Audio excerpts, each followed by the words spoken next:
So, Ambassador, you are willing to be on the negotiating table and perhaps once again re-propose what you have done in the past through the Abraham Accord and the fact that there could be a regime change in the United States of America. So do you believe with the changes that are going to take place, perhaps Israel would be on board of coming back on the negotiating table, bringing them also on the negotiating table? We are going to work with any American administration because America is our main ally and friend, and we enjoy vast support from the American people. I have no doubt that with any administration we will engage in trying to pursue our goals, our common goals, which are peace and prosperity.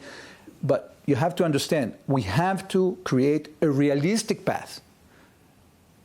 You know, speaking about things and ideals is nice, it's beautiful. The question is, how do we achieve the goal realistically? And this is what we have to concentrate in. And you cannot achieve that goal with people that only want to murder you and want to completely derail stability in the region. Who do you blame for derailing stability in the region? Well, it's all, as I said, this axis of terror, this octopus that is actually led by the theocratic, radical Islamistic regime in Iran. They have been, in the last 20, 30 years, and especially since 2010, when the Arab world basically collapsed, the Arab system collapsed, they've been entering into the vacuum and actually helping all those rogue elements, all these terrorist organizations. They have been training them, they've been supplying them with weapons, they've been financing them, okay? And their aim is not only to attack the state of Israel. They want to take over the Middle East. They want to be the hegemonic power. They want to fight our democratic values. This is very dangerous, and actually they've been proliferating these weapons even outside the region. Look what's happening now in Ukraine. You have Iranian drones that are falling on European soil. Now, we've been talking with our European friends for the last 20 years, and we warned them against this threat coming from Iran. Right. Unfortunately, not enough pressure was put on Iran to change its policies, and it's about time that this happens. Ambassador, with your permission, I would like to tell our viewers that perhaps the best person right now to talk about the opening up a new front is you, as someone who served in that very area, who understands the challenges that perhaps Israel faces from the northern side. Opening up a new front brings up a new set of challenges. We saw the strikes that were carried out. There too, you faced another set of criticism by saying that civilians have died. Over 500 people have been killed in the strikes that have been carried out. Israel says that we follow the rules of war.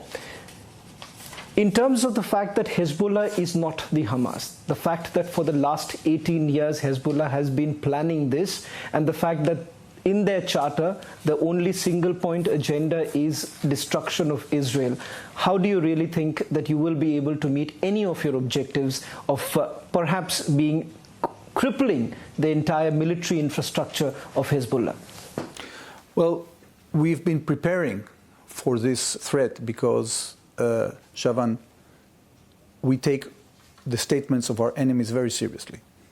And therefore, we've been meticulously gathering intelligence regarding all these houses, civilian homes, in which Hezbollah has been hiding and concealing illegally and immorally their missiles. And we targeted in the last 48 hours more than 1,700 military targets in those villages. But before we did that, we sent warnings to the population, including to those who agreed or didn't agree to host these missiles in their homes.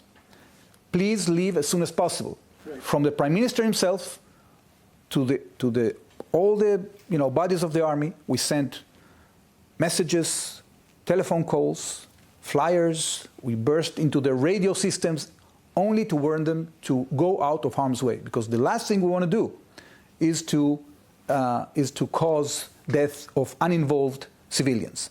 And thanks to our effort, the number of civilians, tragic as they are, is relatively low, not only to the number of targets that we have targeted, but to the threat that those missiles would have put on Israeli civilians. Because remember, Hamas is committing a double war crime. They are both concealing their missiles in civilian infrastructure, and they are also firing indiscriminately at our citizens in Israel. So we have capabilities. We have shown that in the last few weeks. But how is it different? 2006, it ended up in a stalemate. In the 80s, we have tried this. It is not an easy target for you. So how is 2024 any different than 2006? Well, that's a great question. First of all, in 2006, if you remember correctly, we did a limited military operation, but it ended with the UN Security Council Resolution 1701. Now, the challenge has been to implement that resolution. It's a violation from their side. Right. So they've been infiltrating southern Lebanon and doing all these war crimes, creating a force that would be ready to invade the state of Israel. We just made a strike a few days back, and we wiped off the entire commanding elite of the Radwan forces. That's a force of 15,000 warriors that were ready to invade the state of Israel. So you've eliminated them? We eliminated their elite force, okay? So we have the capabilities to defend ourselves. We are very confident that we can achieve our goals, and we want an outcome that will ensure that UN Security Council Resolution 1701 can be implemented. We are not interfering in the politics of Lebanon. Okay. We just want peace on our border. We deserve that. We are entitled to defend ourselves according to international law, and this is exactly what we are doing.